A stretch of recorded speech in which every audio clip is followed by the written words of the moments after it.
Assalamualaikum warahmatullahi wabarakatuh. Selamat pagi, siang, dan sore untuk teman-teman yang menonton. Perkenalkan, kami dari kelompok 11 Nutrisi Ternak Ruminansia yang beranggotakan nama saya Ridwan Marham Abadan dengan digit NPM terakhir 501. Saya Jasmine Nur Aziza dengan 3 digit NPM terakhir 008. Saya Lutkola dengan 3 digit NPM terakhir 010. Jadi di pagi hari ini kami sedang berada di Desa Karangbenda, Kecamatan Parigi, Kabupaten Pangandaran, di peternakannya Kang Ridwan ya. Jadi mari teman-teman yang menonton kita ikuti keseruan kita pada hari ini.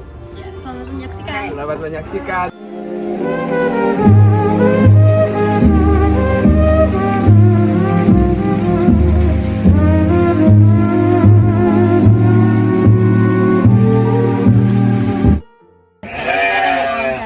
Pemilik dari peternakan tersebut ya Kak.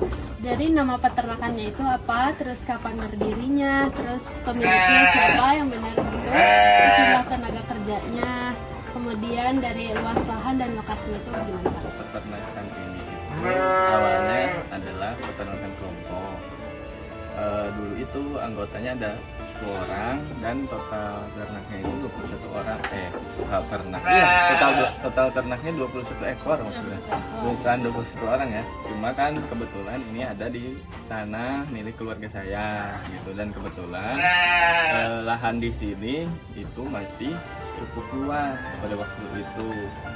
Jadi karena kebetulan juga ada kelompok, nah jadi keluarga kami itu memutuskan untuk membuat kandang di sini.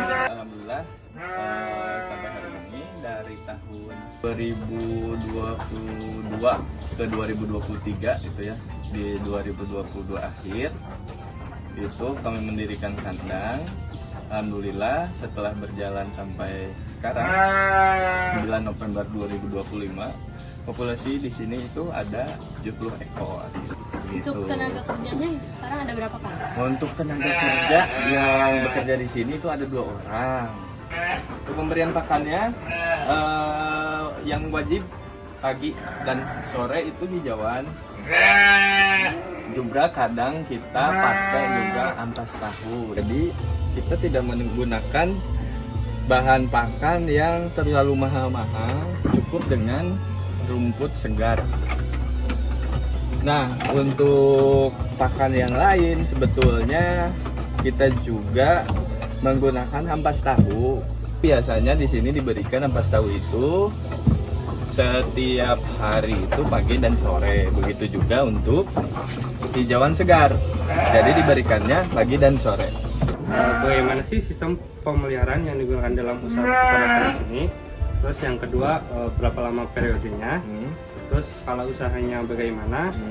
Jenis dan ukuran kandang serta bahan bangunan apa yang digunakan di sini? Misalkan di sini di kami itu adalah breeding. Kalau misalkan untuk lama periode ya mungkin kebuntingan itu 5 bulan ya, ditambah 2 sampai 3 bulan itu untuk menyusui berarti. Jadi satu siklus itu kiranya itu bisa 8 sampai 9 bulan. Kalau ini itu termasuk menengah kali ya Kang, untuk populasi sekitar 70 ekor domba. Kalau misalkan untuk bahan bangunan ini kalau atap kita pakai asbes. Ini asbes nih. Nah, kalau untuk lantai biasanya kalau nggak pakai kayu reng, biasanya kalau di sini disebutnya itu kita pakai bambu. Untuk sekat pemisah itu kita pakai kayu, dan untuk bahan bangunannya nah ini pakai kayu keras gitu. Jadi biar kokoh. Terus untuk ukurannya biasanya kalau ukuran untuk kandang yang individu di sini itu ada sekitar, kalau tidak salah 1,5 meter kali 1,5 meter. Itu cukup untuk satu induk yang biasanya sambil menyusui anaknya tuh sampai 2 sampai 3 bulan itu cukup. Ya Kang, jadi sekarang saya ingin bertanya mengenai jenis-jenis domba yang ada di sini. Kemudian jumlah dombanya tadi ada 70 ya. Ya, betul. Ya, jadi jenis-jenis apa aja sih yang dipelihara di peternakan ini? Dipelihara di sini untuk betina ya, Cek. Untuk betina itu kita adalah domba lokal. Jantan kita beli domba Garut gitu, supaya nanti anakannya atau hasil breedingnya itu untuk produksi dagingnya cepat dan tubuhnya itu gede.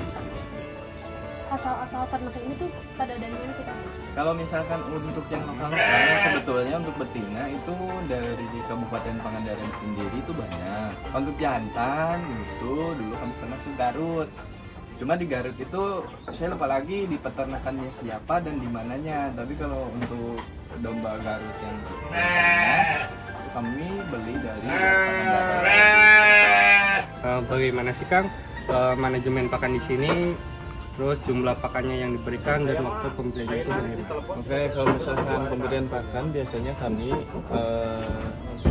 pagi diberikan, sore juga diberikan. Biasanya kurang lebih ya sekitar 6 sampai 8 kg per ekor itu rumput segar. Nah, pagi itu biasanya diberikan sekitar 3 sampai 4 kilo, juga begitu juga dengan sore hari, Kang. Jadi di kami pakai biasa diberikan 2 kali, pagi dan sore. Begitu juga untuk ampas Kang, karena pagi dan sore. Gitu. Oke, Kang. Jadi kan di sini tuh banyak limbah-limbahnya. Itu limbahnya itu didistribusikan kemana ya, Kang? Jadi kalau misalkan limbah di sini kan ada kotoran hewan juga sama rumput sisa dari mereka makan. Biasanya dipakai untuk pupuk pertanian gitu. Jadi organik.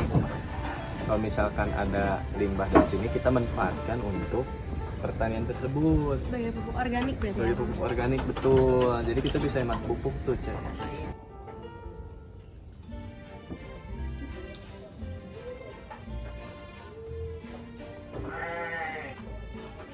Pada kesempatan kali ini kita akan mengukur lingkar dada dan panjang badan dari domba tersebut. Kita sedang mengukur panjang badan dari domba yang ini.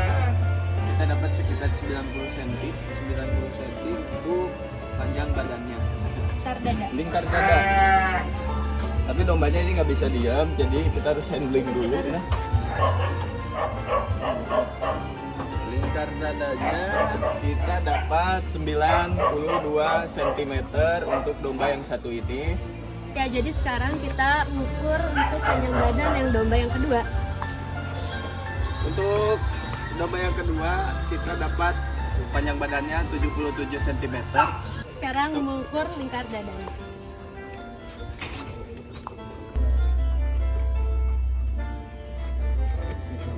Berapa? 80 berapa? 83. Nah, untuk lingkar dadanya kita dapat 83 untuk domba yang ini. Pada peternakan milik Kang Rizwan, pakan utama yang diberikan kepada domba adalah rumput lapang, yang dikombinasikan dengan ampas tahu sebagai pakan tambahan.